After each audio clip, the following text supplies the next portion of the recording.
Right, so just got through watching it about an hour ago, and I forgot to make the video immediately, but great fight between Jesus Soto-Karass and Yoshihiro Kamegai. Great fight.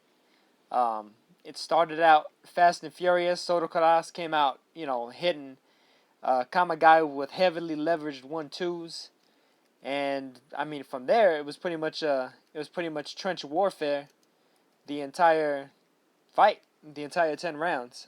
It's kind of a shame, incidentally, that it wasn't 12, but of course, this wasn't for a title. This is two guys that normally campaign at 147 pounds, fighting at 154, to make it easier on themselves, because this is more of a crossroads fight between two fringe contenders as opposed to something with major title implications. But regardless of that, you could tell from the very jump when the fight was first made, as well as from the jump when the fight first started, that this was a well-matched fight, an evenly matched fight between two guys who are excellent inside fighters, excellent slugger styles. Soto-Karass, of course, came very close to knocking Marcos Maidana out in their fight. He was hurting Maidana pretty bad, dropped him, um, and then eventually Maidana came back and knocked him out, and that was onto Maidana's run before he managed to challenge Broner and then Floyd. Then you have Yoshihiro Kamegai, who was supposed to be a comeback fight for Robert Guerrero after Guerrero had lost to Floyd, and he showed that Guerrero can't just muscle up on anybody and everybody. He definitely showed that. Kamegai came real close to doing like some KO damage to Guerrero, as well as just really busting him up about as bad as you would probably ever see Guerrero. I'd say even worse than Keith Thurman did, in spite of the fact that Guerrero managed to outpoint him. Kamegai, since then, of course, he fought Alfonso Gomez, got pretty much outboxed, schooled in that fight. Gomez used his quicker hands, quicker feet, and sharper skills to beat Kamegai.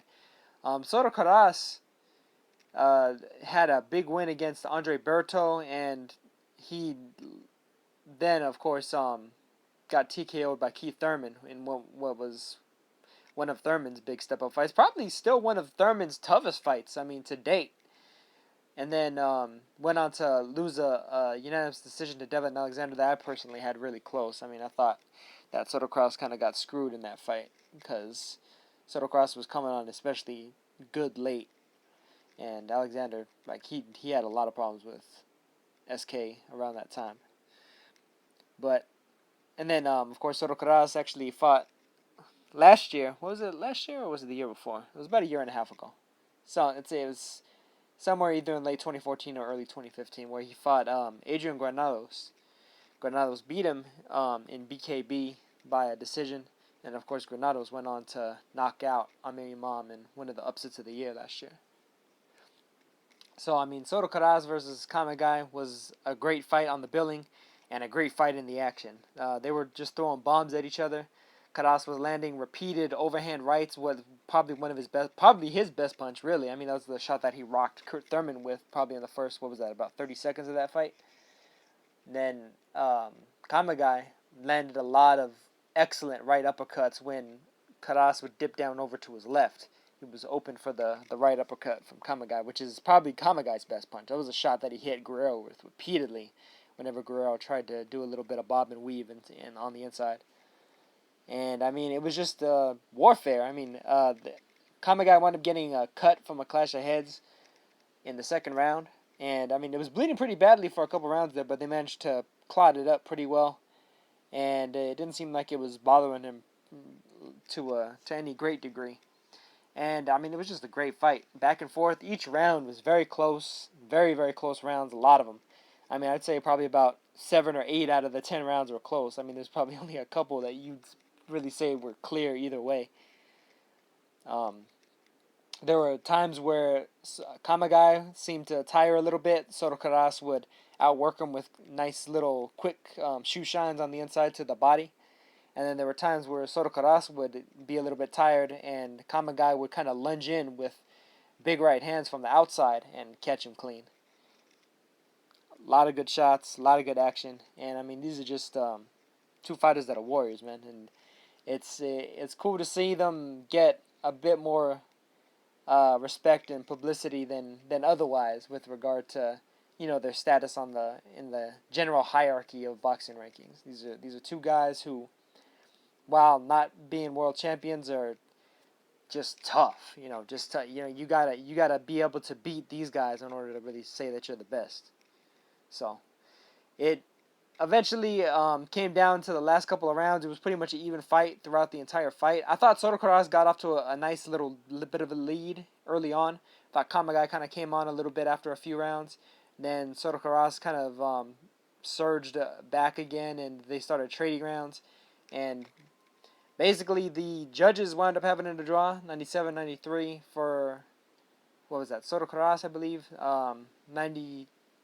No, it was 97-93 for Kamegai, 96-94 for Soto-Karass, and then the third judge had it 95-95 even. So it was a three-way split draw. Personally, I had it 6-4 for Soto-Karass, but I don't even really argue with the draw because so many of those damn rounds were just close that, calling it on the fly is almost like a flip of the coin. I mean, it's not even about like, oh, what you were looking for or what you liked or who had the momentum, because it's like the momentum changes weren't even that vast. Like the momentum was pretty much steady throughout the entire fight. It was both guys pretty much toe to toe. I mean, there were certain instances where one guy would take over, but by and large, most of those instances were quickly turned around by the other fighter. Kamegai would bully Soto-Karass up against the ropes. Soto-Karass would fight very well off the ropes and back Kamegai up, and vice versa. So, great fight between these two. Hopefully, they both get a nice good bit of a payday. Good fights for both of them, possibly coming up.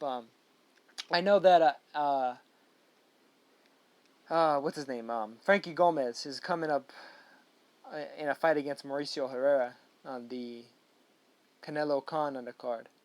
So I could definitely see either one of these guys becoming an opponent for the winner of that fight probably later this year. Solid fight for them. And then Lucas Matisse is also out there still. He's with Golden Boy.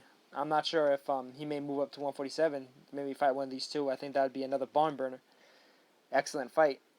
And I mean, props to both fighters, and it's cool to see them. They both looked good in the aftermath of the fight, in spite of taking a lot of hellacious blows. Both of them, they both looked good, healthy, and both looked pretty content with the draw, because it seemed like they both knew that each one was meeting their match against the other. So, props to Soto, props to Kamegai, and that's it.